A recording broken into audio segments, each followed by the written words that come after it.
میں آپ سے جو بات کروں گا آپ کو شاید پسند نہیں آئے گی. ریفلیکٹ تو ہو رہا ہے نا گورنمنٹ کی پرفارمنس. پہلے میری اجازت سن لو کہ یہ ریفلیکٹ کیوں ہوا ہے. اب میں اس کو اور نقطہ نظر سے دیکھوں گا. اتنا تو اجازت ہوگی نا. ٹھیک ہے. کہ کوئی ضروری نہیں ہوتا کہ آپ کا اور میرا ہر چیز پر اتفاق ہو اور اختلاف ہو, لیکن یہ تو ہو سکتا ہے کہ آپ ادھر سے ادھر دیکھ رہے ہیں, جو آپ کو یہ نظر آ رہا ہے وہ آپ بیان کر دیں, اور میں یہاں سے دیکھ کر جو مجھے یہ پینل نظر آ رہا ہے میں اس کو اس طرح بیان کر سکتا ہوں. ٹھیک ہے, اتنا تو اجازت ہے. میں آپ سے یہ بات کہوں گا, آپ بہت تل ملا بھی سکتے ہیں اس بات پہ.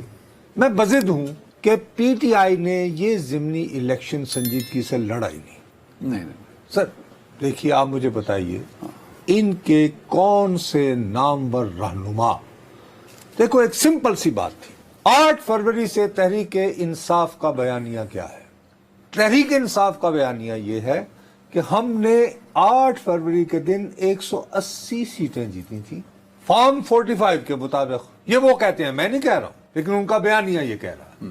ہیلو نہیں, اب آپ کو توجہ دینی ہوگی, آپ نے غلطی کر رہے ہیں, اب آپ زیادتی کرتے ہیں, آپ یعنی یہ بھڑکا کے اور پھر یوں یہ مت کریں. ٹھیک کہہ رہے ہیں, یو رائٹ. اور پھر یہ ہے کہ جی فارم 47 سے ایجاد ہوا, آروز پر پریشر ڈالا گیا اور فارم 45 سے جو نتائج تھے ان کو تبدیل کر کے اور ہماری سیٹیں ہم سے چھین لی. یہی تھا نا بیانیہ.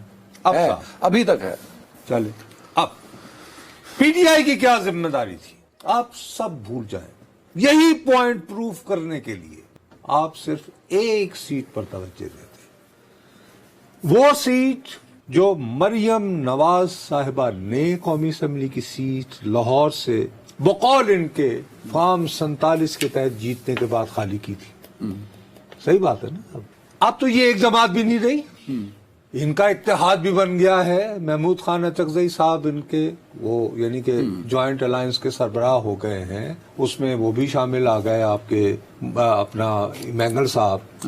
اس کے علاوہ مجلس وحدت المسلمین آپ کے ساتھ. تو آپ یہ نہیں کہہ سکتے کہ اب آپ کے پاس وہ ایجیٹیشنل پاور نہیں ہے, اسٹریٹ پاور نہیں ہے. وحدت المسلمین ہو, سنی اتحاد کونسل ہو, they have their quarters. Anyway آپ صرف 1 پوائنٹ ایجنڈا لے کر گھر گھر جاتے, آپ کہتے جی ساری سیٹیں چھوڑیں, ہم نے یہ قومی اسمبلی کا یہ جو حلقہ ہے یہ نہیں جیتنے دینا پی ایم ایل این کو. کیا آپ کو ایسی کوئی موومنٹ, ایسا بیانیہ نظر آیا؟ ایمانداری سے بتائیں. انہیں پتا تھا کہ یار چیزیں میں نے, یہی بات ہے نا کہ اب سیاسی کہ جی انہیں پتا تھا کہ چونکہ مینج ہو جانی ہے تو پھر نہ کریں.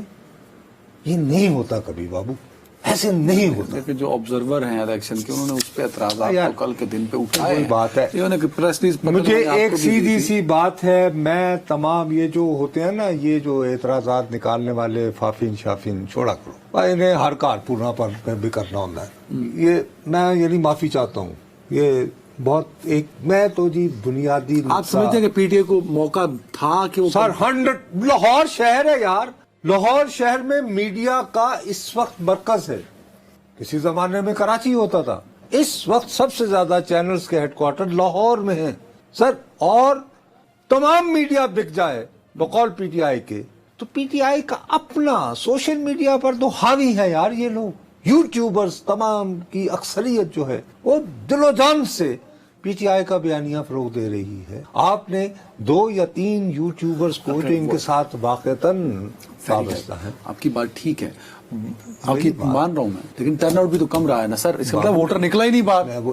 اب میں وہی کہہ رہا ہوں نا, میں یہاں تو آ رہا ہوں تمہارے ساتھ کہ اگر آپ نے تخت اور تختے والا ماحول بنا دیا ہوتا صرف ایک سیٹ جنرل الیکشن والے دن کہ یہ ہم سے گئی تھی سیٹ پر, کہ یہ سیٹ ہم سے چھینی گئی تھی. نہیں, آپ کا بیانیہ یہ تھا 45 اور کہ 47 مریم نواز صاحبہ نے فارم 47 کے ذریعے یہ سیٹ لاہور شہر میں ہم سے چھینی ہے, ہم اس چھینی ہوئی سیٹ کو ہم نے واپس لینا ہے. سر بیانیہ ہے, کیا بات کر رہے ہو. 1 پوائنٹ. اس وقت لیڈرشپ کا بھی فقدان ہے نا سر. یوں کہنا قریشی صاحب جیل میں, اللہ آپ کا عمران بھلا خان کرے. صاحب نہیں جیل میں, لیکن شیر افضل اعجاز مروت چودھری صاحب باہر, لاہور کے, لیکن شیر افضل صاحب مروت صاحب باہر, جڑے تھلے نہیں روک دے, جڑے کہندے نے کہ صرف امریکہ نے نہیں سی ہٹایا ساڈے صاحب نو, وہ دے وچ سعودی عرب بھی شامل سی. یہ کہا یا نہیں؟